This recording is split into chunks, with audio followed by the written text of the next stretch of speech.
Hello दोस्तों।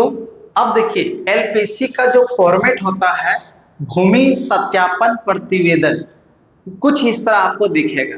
ठीक है। यही जो कॉपी है, ये आपका सर्टिफिकेट है। क्या चीज का सर्टिफिकेट है? तो एलपीसी का, जो आपके अंचल कार्यालय द्वारा प्राप्त होता है, वो कुछ इस प्रकार होता है। किन्हीं किन्हीं का थोड़ा सा फॉर्मेट अलग हो सकता है, परंतु मोस्टली यही रहता है ना। अब देखिए इसमें क्या होता है। सबसे पहले ऊपर में लिखा रहेगा अंचल कार्यालय अधिकारी, जहां भी जिस किसी अंचल का हो, कोडरमा अंचल हो, जयनगर अंचल हो, सतगावा अंचल हो, बरही अंचल हो, हजारीबाग अंचल हो, रांची अंचल हो, हिनू अंचल हो, कहीं भी हो। ठीक है। वो इस प्रकार आपको ऊपर में दिखेगा।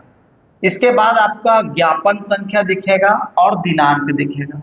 और यहाँ पे लिखा रहेगा भूमि सत्यापन प्रतिवेदन, मतलब जो भूमि की जांच हुई है, वही प्लॉट है, वही रकबा है, वही चौहद्दी है, उसी का पूरा डिटेल रहेगा। अब देखिए थोड़ा सा आगे, आवेदिका सुमित्रा देवी, यानी किन के नाम से मिल रहा है ये एलपीसी? सुमित्रा देवी के नाम से मिल रहा है। सुमित्रा देवी के नाम पर एलपीसी मिल रहा है। उनका पति देवनारायण यादव। साकिन मतलब कहाँ का? ग्राम। ग्राम मतलब गांव, है ना। गांव कहाँ का? बेलगढ़ा का। बेलगढ़ा पोस्ट कहाँ? बेकोबा। थाना कोडरमा, जिला कोडरमा द्वारा भूमि का सत्यापन प्रमाण पत्र, वही एलपीसी का हिंदी में बोलते हैं भूमि का सत्यापन प्रमाण पत्र, ठीक है, सर्टिफिकेट के लिए आवेदन दिया गया है, जो निम्न प्रकार से है, इस प्रकार से है। मौजा कौन सा है? मोरियावा। मौजा मतलब वो जमीन। ये आदमी का एड्रेस हुआ, मतलब आवेदक का एड्रेस हुआ, और जमीन का एड्रेस ये हुआ, है ना। जमीन का भी तो एड्रेस होता है। जैसे सपोज दैट ये प्लॉट इस जगह में है, तो ये कौन मौजा में है? वो एड्रेस हुआ, उसकी चौहद्दी एड्रेस हुआ। जमीन का एड्रेस दो चीज से होता है, एक तो वो मौजा, दूसरा वो उसका चौहद्दी। ठीक है। चलिए मुख्य तौर से यही एड्रेस होता। थाना नंबर भी एड्रेस ही है, खाता नंबर भी एड्रेस है, प्लॉट नंबर एड्रेस है। देखिए प्लॉट नंबर देख लीजिए, 2264/2863, ये प्लॉट नंबर है। ठीक है। और रकबा कितना है? 4 डिसमिल। इसी का एलपीसी लेना है। आवेदन, आवेदन के आलोक में हल्का राजस्व उप निरीक्षक एवं प्रभारी अंचल निरीक्षक के द्वारा जांचोपरांत, यानी जांच किया गया, जांच करने के उपरांत प्रतिवेदित, है ना, प्रतिवेदित किया गया है, बताया गया है कि मौजा मोरियावा, थाना नंबर इतना, अंतर्गत खाता संख्या इतना, प्लॉट संख्या इतना, रकबा 4 डिसमिल, भूमि जो 4 डिसमिल भूमि है, पंजी 2 के पृष्ठ संख्या इतना इतना, सुमित्रा देवी देवनारायण यादव के नाम से ऑनलाइन जमाबंदी दर्ज है। यदि दर्ज नहीं रहता तो एलपीसी नहीं मिलेगा, दर्ज है तभी एलपीसी दिया जाएगा। उक्त भूमि बकास्त खाते की है।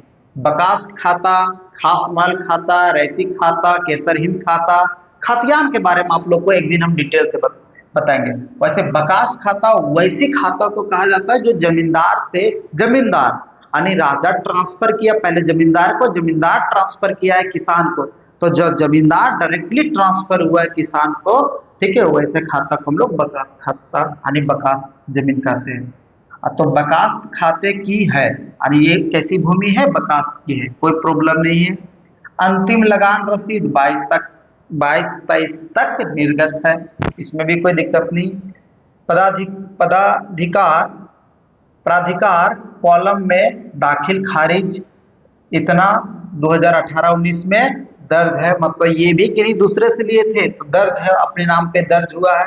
शपथ पत्र संख्या इतना, दिनांक इतना, नोटरी पब्लिक कोडरमा की मूल प्रति संलग्न है, मतलब जो आपका नोटरी, अभी जस्ट पीछे की वीडियो में बताए थे कि नोटरी पब्लिकेशन यानी एफिडेविट, नोटरी पब्लिक है ना, यानी कोर्ट से जो नोटरी पब्लिक होता है वो संलग्न है, मतलब जोड़ा गया है इसी में।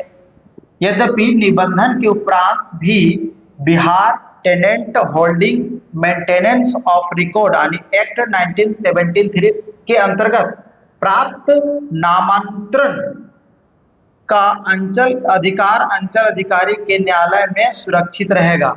ठीक है। एवं मतलब नाम को ट्रांसफर करने का जो अधिकार है वो अंचल अधिकारी के पास, अंचल अधिकारी के न्यायालय में सुरक्षित रहेगा।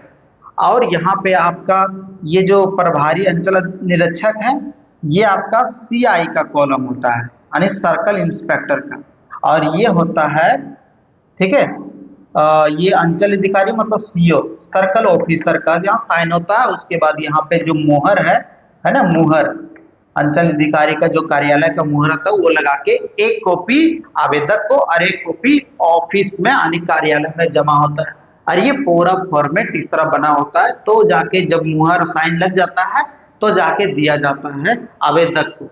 तो वो जो सर्टिफिकेट है, आप किन्हीं को बेचेंगे तो उस समय रजिस्ट्रार डिमांड करते हैं कि आपका एलपीसी कहाँ है, कितने रकबा का है, तो सब इस समय तो सब दर्ज है, तब जाके उनका रजिस्ट्री होता है। ठीक है, तब वो अपना जमीन को सुरक्षित तरीके से शांतिपूर्वक किन्हीं दूसरे को बेच सकते हैं।